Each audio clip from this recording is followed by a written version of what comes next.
Budget સવા video મોકલું પછી ગયો કે તને જાતા જોઈ ઘટે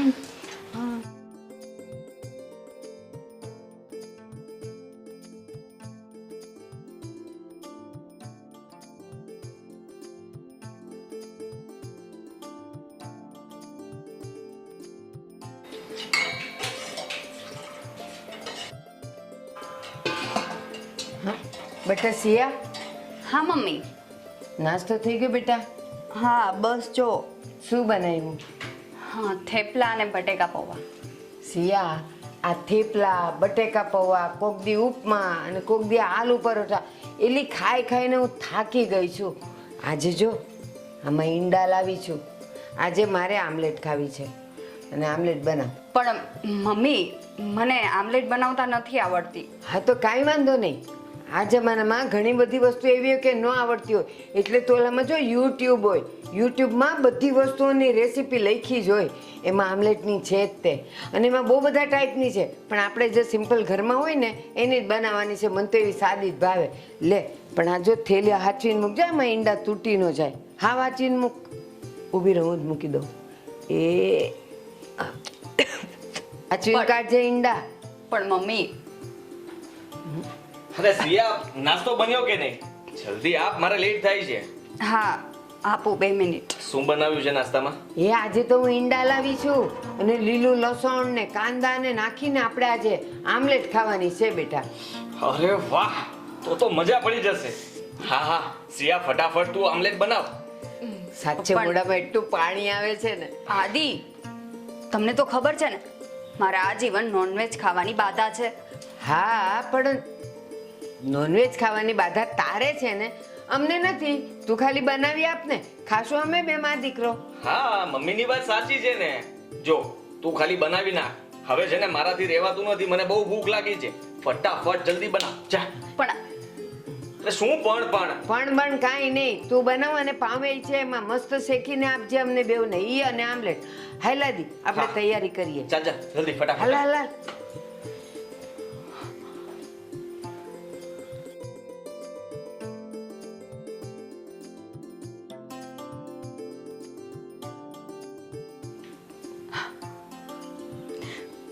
મેં મારા મમ્મીના ઘરે ક્યારે પણ લસણ કાંદા પણ નથી ખાતા, અને અહીંયા આ આમલેટ બનાવવાનું કહે છે. ના, હું નહીં બનાવું.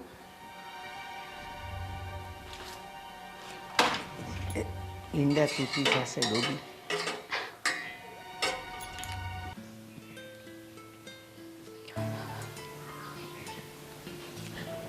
એટલે એ સિયા, આખા ઘરમાં હું તને ગોતી વળી અને તું અહીંયા ઝૂલે ઝૂલે. તને અહીંયા એટલા માટે લાવ્યા છીએ અમારા ઘરમાં હિંચકા ખાવા માટે.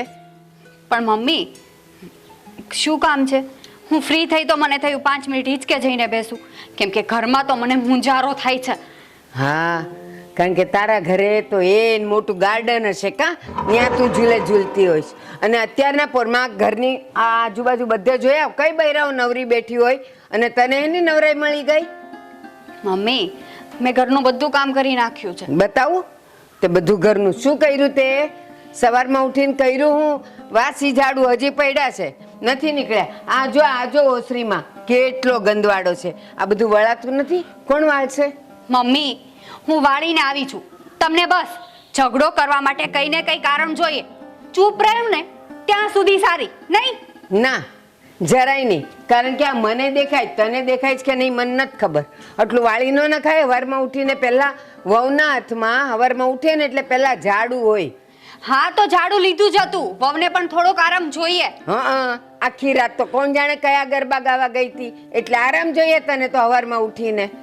મમ્મી ઘરમાં તમારે મને એક કામમાં મદદ તો કરવી નથી, અને ઉપરથી પાછી મને સલાહ આપવી છે કામની. હા, હું પરણીને આવીને ત્યારે મારા સાસુને મેં ઉઠવા નથી દીધા. ખાટલે હોય ને પાણી મેં દીધું છે, તો તું એટલું ન કરી શકે કે ઘરના કામ કરે? મેં તારી પાસે પાણી તો માંગ્યું નથી.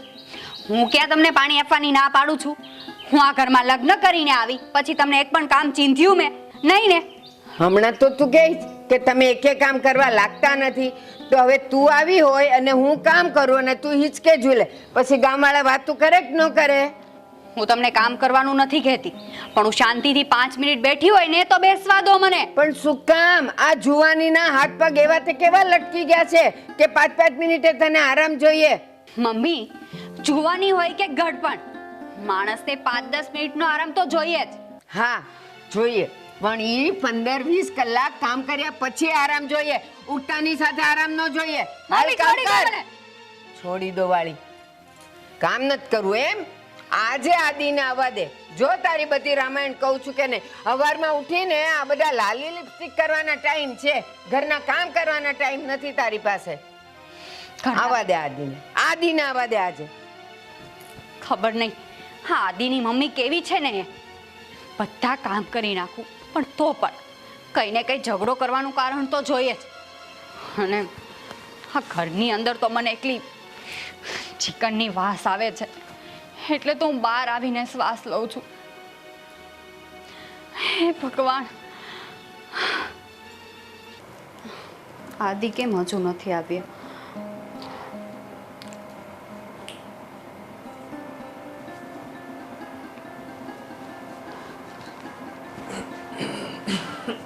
આદિ, આદિ, બેસો અહીંયા.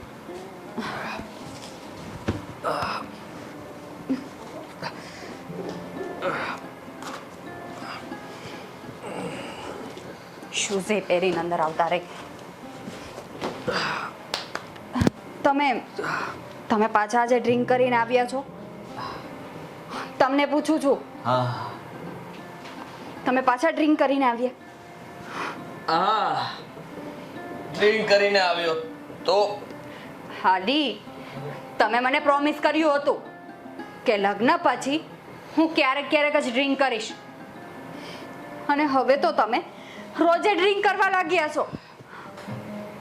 હા, પહેલા છે ને હું ઓછું ડ્રિંક કરતો હતો, પણ આ તમારા સાસુ વહુના રોજના ઝઘડાથી કંટાળી ગયો છું, અને એટલે જ મારે રોજ જે ડ્રિંક કરવું પડે છે. એટલે તમે કહેવા શું માંગો છો? હા, ઝઘડા બધા મારા લીધે થાય છે? હા, આ ઘરમાં રોજે તારા લીધે જ ઝઘડા થાય છે. આદિ, હું ઝઘડા નથી કરતી કે નથી મને ઝઘડા કરવાનો શોખ. હા, તમારા મમ્મી મને રોજે નોનવેજ બનાવવાનું કહે છે. હા, તો મને કહે ચિકન બનાવી દે. હું ચિકન બનાવું? હું ચિકન બનાવવાની ના પાડું એટલે ઝઘડા કરે મારી સાથે.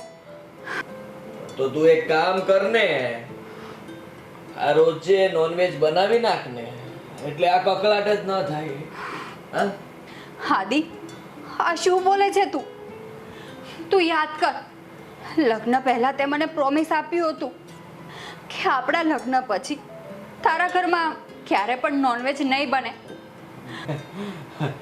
આ લગ્ન પહેલા પ્રોમિસ આપ્યું તું ને? હા, આ લગ્ન પછી પ્રોમિસ ને તોડું છું. આ તારે નોનવેજ ન ખાવું હોય તો કઈ વાંધો નહીં, પણ બનાવવું તો પડશે જ. હા? જો આદિ, તું મને નોનવેજ બનાવવા માટે મજબૂર કરીશ ને તો હું આ ઘરમાં નહીં રહું. તને ખબર છે ને, હું નોનવેજ જોઉં છું ને ત્યાં મને કેટલી વોમિટ થાય છે, તો બનાવું કઈ રીતે? ના બનાવી શકું.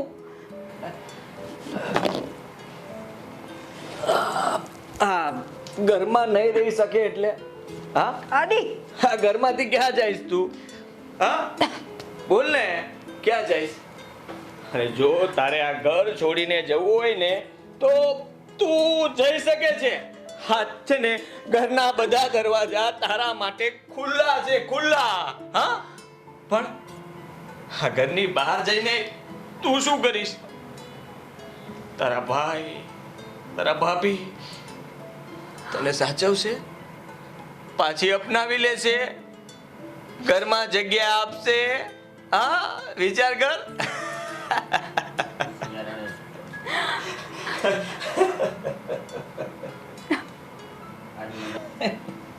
હા, તારો ભાઈ ને તારી ભાભી તારું મોઢું જોવાય રાજી નથી.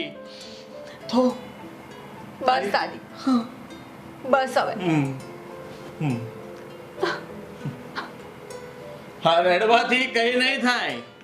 સાંભળ, હા રોજે નોનવેજ બનાવવું પડશે.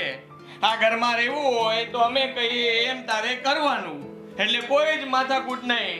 શાંતિથી તારે છે ને બનાવી નાખવાનું અને અમને ખવડાવી દેવાનું. પછી ધીમે ધીમે આદત પડતી જશે એટલે તું પણ ખાવા લાગીશ. હા, ના, હું નોનવેજ તો ક્યારેય નહીં બનાવું. તમારે જે કરવું હોય ને એ કરજો. તું નહીં બનાવે? નહીં. હજી એકવાર પૂછું છું, નહીં બનાવે? નહીં બનાવું. સાલી, મને ના પાડે છે? આટલી હિંમત તારી? હા, હવે હું એ જોઉં છું તું કેમ નથી બનાવતી. હા, આદિ, આદિ. વાહ, નોનવેજ નહીં બનાવું.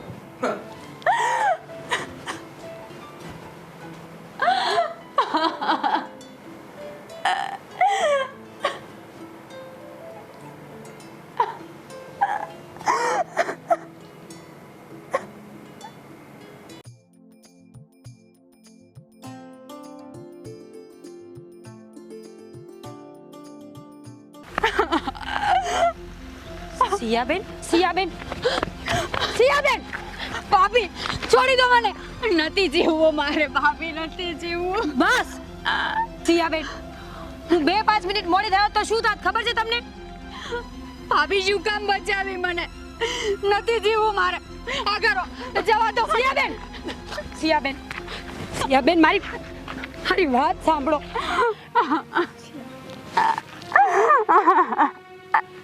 સાંભળો, ચૂપ થઈ જાઓ તમે. પહેલા તમે ઘરે ચાલો, આપણે ઘરે બેસીને વાત કરીએ ને. ના, મારે ઘરે નથી આવું. ભાભી મારે નથી જીવવું. સિયાબેન, તમને મારા સમ છે. ઘરે ચાલો, ચલો.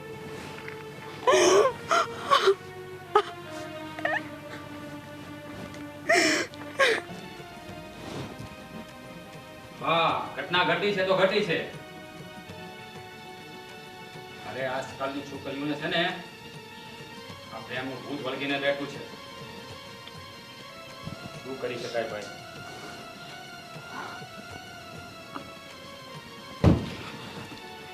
તું અહીંયા મીરા, એને કહી દે કે જ્યાં હાલથી આવી છે ને ત્યાં પાછી જતી રહે. આ ઘરમાં એના માટે કોઈ જગ્યા નથી.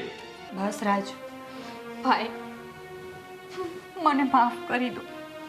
જો કે હું માફીને તો લાયક નથી, તો પણ તમારી આ બેનને માફ કરી દો.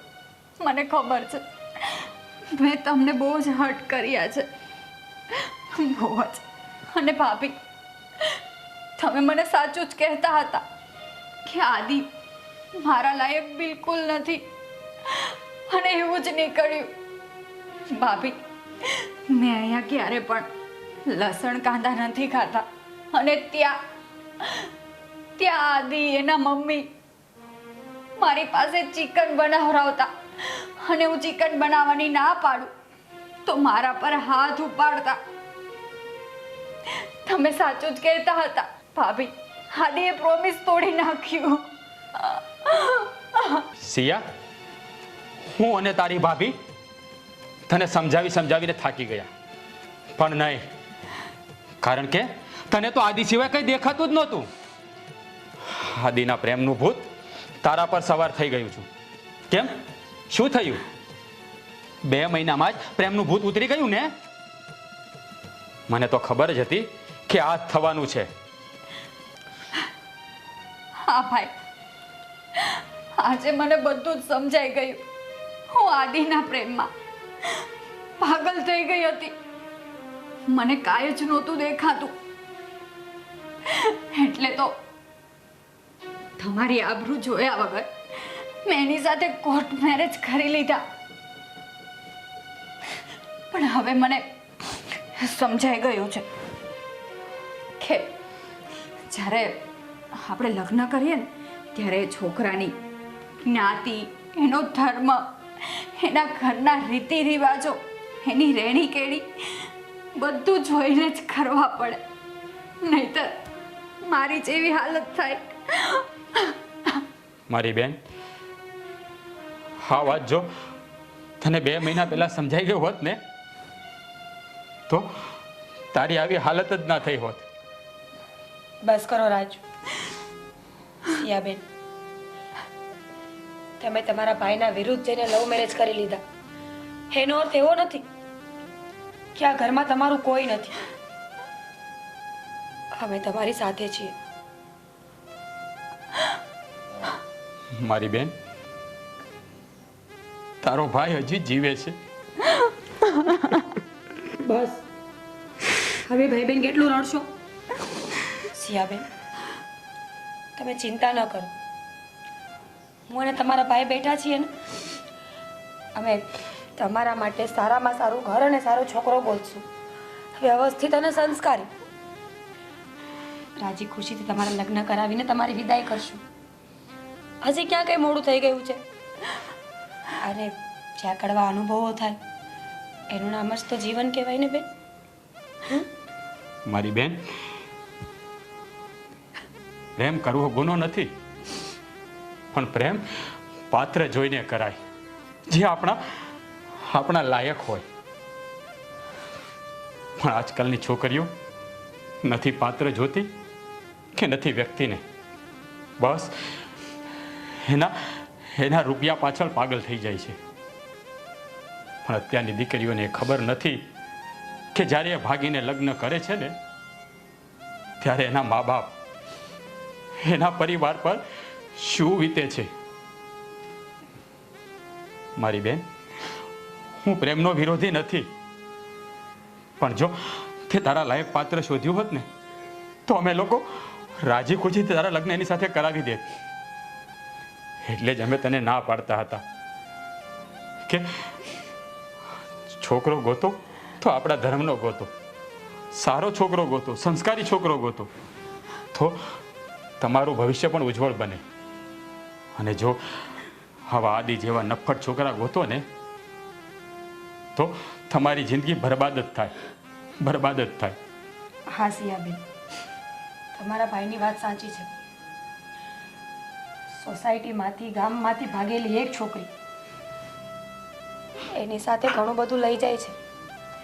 મા બાપની આબરૂ, આડોશ પાડોશની 10 છોકરીઓની જિંદગી, એનું ભણતર, એનું છૂટથી જીવવાનું બધું જ. સિયાબેન, બધાના માવતર સરખા નથી હોતા. આજે હું અને તમારા ભાઈ સમજી ગયા કે તમે અમારા ઘરના દીકરી છો, તમારી ભૂલ થઈ ગઈ તો માફ કરી દેવી જોઈએ. પણ સમાજમાં ઘણા બધા ઘર એવા છે જેની દીકરી એકવાર ઘરનો ઉમરો ઓળંગે ને પછી એને ઘરમાં ક્યારેય જગ્યા નથી મળતી. પણ મારી બેન, હવે જીવનમાં ફરીવાર આવી ભૂલ ક્યારેય ના કરતી, ક્યારેય નહીં. સિયાબેન, મને ખબર છે કે હું ઘણું બધું બોલી ગઈ છું, છતાં પણ છેલ્લી એક જ વાત સમજાવું છું કે સાચા સમયે ખોટા વ્યક્તિ સાથે કરેલો પ્રેમ છે ને એ હંમેશા આપણને હેરાન જ કરતો હોય છે. હા ભાભી, હવે હું તમારી વાત માની ગઈ કે તમે સાચા હતા, મારા સારા માટે મને કહેતા હતા. પણ નહીં, મને તો તમારામાં બુરાઈ જ દેખાતી હતી. મારી જેવી ઘણી છોકરીઓ ભાગીને લગ્ન કરે છે, એના મનમાં મારી જેમ જ હોય છે કે એના લગ્ન ઘરેથી નહીં કરાવી દે. પણ સારો છોકરો હોય ને તો મા બાપ ક્યારેય ના નથી પાડતા, અને ના પાડે છે ને તો એના સારા માટે જ. કેમ કે છોકરીઓ કરતાં મા બાપને વધારે ખબર પડે છે કે સામેવાળું પાત્ર એની છોકરી માટે બરાબર છે કે નહીં. પણ મેં ના વિચાર્યું, મને માફ કરી દેજો.